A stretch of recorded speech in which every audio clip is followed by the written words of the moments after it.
अब तक की जितनी भी क्लास हुई है, जितने भी मैंने डायग्राम बताए हैं, वो सारे डायग्राम थे जब हमारे पास जो आइटम्स और उसकी फ्रीक्वेंसीज दे रखी थी, इंफॉर्मेशन दे रखा था, उसको बार ग्राफ में शो करते थे, ये पाई चार्ट बना रहे थे।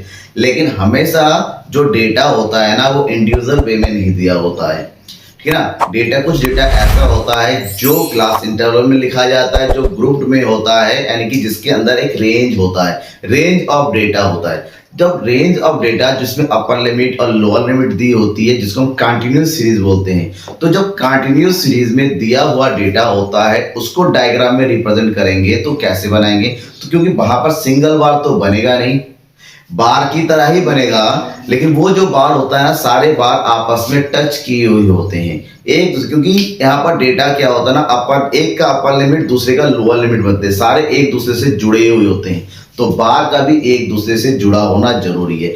ऐसे डायग्राम को हम बोलते हैं हिस्टोग्राम। तो आज की इस क्लास में मैं आपको बताऊंगा कि हिस्टोग्राम किस तरह से तैयार किया जाता है, बिल्कुल इजी वे में। आपको समझना पड़ेगा और बने रहना पड़ेगा, ठीक है ना।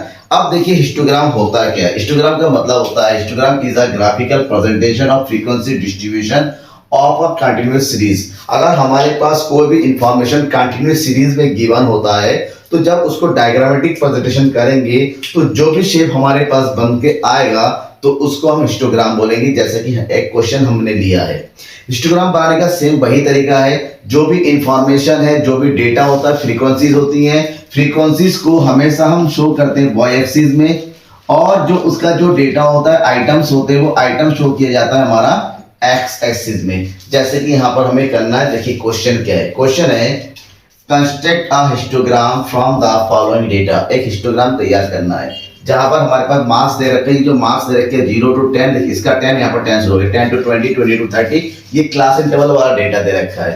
साथ ही हमारे पास क्या है, number of student, that is frequencies है। इस फ्रीक्वेंसीज को हमें शो करना है वाई एक्सिस में, और ये जो मार्क्स है उसको शो करना है हमें एक्स एक्सिस में। किस तरह से करेंगे, देखिए सबसे पहले तो हमने ये बना लिया,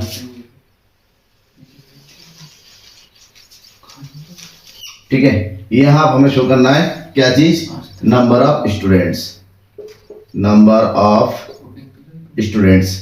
नंबर ऑफ स्टूडेंट किस हिसाब से, देखिए 5, 12, 20, 30, 35, 24, 12, 4 है, यानी 4 की गैप में ज्यादा है, तो 4 के डिफरेंस से हम ले लेते हैं। तो ये हो गया हमारा 4, ठीक है। Same difference 4 to 8, 12, 16, 24, 28, 32 and 36 highest, ठीक है। और यहाँ पर हम शो करेंगे क्या चीज, यहाँ पर शो करेंगे हम मार्क्स। मार्क्स है 0 से शुरू होकर 10 के डिफरेंस है, तो 10 का डिफरेंस ले लीजिए। यहाँ पर हो जाएगा, ये हो जाएगा 10, फिर हो जाएगा 20, 30, 40, 50, 60, और ये हो गया 70। ये हो गया एक्स एक्सिस, ठीक है। ये हो जाएगा वाई एक्सिस। समझ में आ गया यहाँ तक कि हमें, क्योंकि यहाँ पर सब डिफरेंस इक्वल डिफरेंस पे होता है, तो इसलिए इक्वल डिफरेंस पे ले लिया। एक क्वेश्चन हमारा अनइक्वल डिफरेंस डिस्ट्रीब्यूशन का भी होता है, वो भी मैं आपको बताऊंगा। पहले एक चीज समझ लेते हैं, एक बार में एक चीज समझना अच्छा होता है, ठीक है ना। मैं कोशिश करता हूँ कि आपको पूरा कॉन्सेप्ट समझ में आ जाए, इसलिए वीडियो छोटी होती है, एक टॉपिक की सिंगल वीडियोस होती है, ठीक है। वन शॉट वीडियो भी आपको मिलेगा, लेकिन एग्जाम से पहले। फिलहाल अलग अलग समझिए। अब यहाँ पर बात होती है एक एक आइटम को शो करना है। सबसे पहले किसको शो करना है, हमारे पास मार्क्स 0 to 10 तक कितने स्टूडेंट है, 5, 0 to 10 के 5 स्टूडेंट, यानी कि 4 से ऊपर, ये हो जाएगा 4, 0 से 10, ये हो गया 4, 4 से थोड़ा सा ऊपर, तो 0 से लेके ये हो गया 10, आपस में टच किए हुए बनेगा, पहला बन गया। दूसरा कितना दे रखा है, 10 to 20 में 12, 12 कहाँ पर है, देखिए ये है, तो इसको थोड़ा ऊपर बनाइए ये वाला, और 12 के सीध में बना देंगे और 20 तक, ये हो जाएगा। फिर तीसरा कितना है, 20 to 30, दैट इज 20 to 30 कितना है, 20 कहाँ पर है, ये देखिए गलती कर दी ना हमने 20 नहीं बनाया। क्यों, क्योंकि 16 के बाद 20 आएगा, फिर आ जाएगा 24, फिर आ जाएगा 28, ये आ जाएगा फिर 32, और फिर लास्ट में हो जाएगा 36, ठीक है। Sorry for the mistake. अब हमें 20 बनाना है, 20 कहाँ पर आ जाएगा, ये वाला है 20, ठीक है। इसकी सीध में स्केल से बनाएंगे तो टेढ़ा मेढ़ा बिल्कुल नहीं बना, बनाने में बड़ा अच्छा दिखेगा। तो 30 to 40 कितना है, 35, 35 कहाँ पर है, 36 से थोड़ा सा नीचे, तो इसको ऊपर लेके जाइए यहाँ तक, इसके 36 से थोड़ा नीचे स्केल कीजिए, ये वाला हो जाएगा।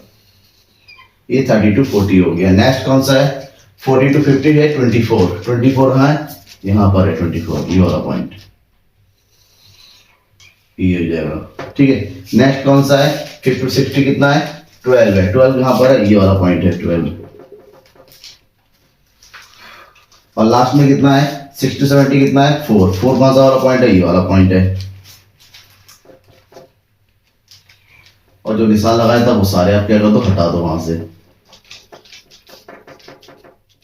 ये हो गया। ये जो आपने बनाया है, ये जो शेप है, देखिए सारे बिल्डिंग लग रहा है ना, कौन सा वाला लग रहा है बताइए? बुर्ज खलीफा, ठीक है ना, बिल्कुल बुर्ज खलीफा देखिए, ये हाईएस्ट वाला है, ठीक है ना। सेम इस तरह से आपका फ्रीक्वेंसी डिस्ट्रीब्यूशन चार्ट भी बोलते हैं इसको, फ्रीक्वेंसी डिस्ट्रीब्यूशन ग्राफ भी बोल सकते हैं, that is known as histogram, जहां पर फ्रीक्वेंसी डिस्ट्रीब्यूशन को शो किया जाता है। समझ में आ गया ना?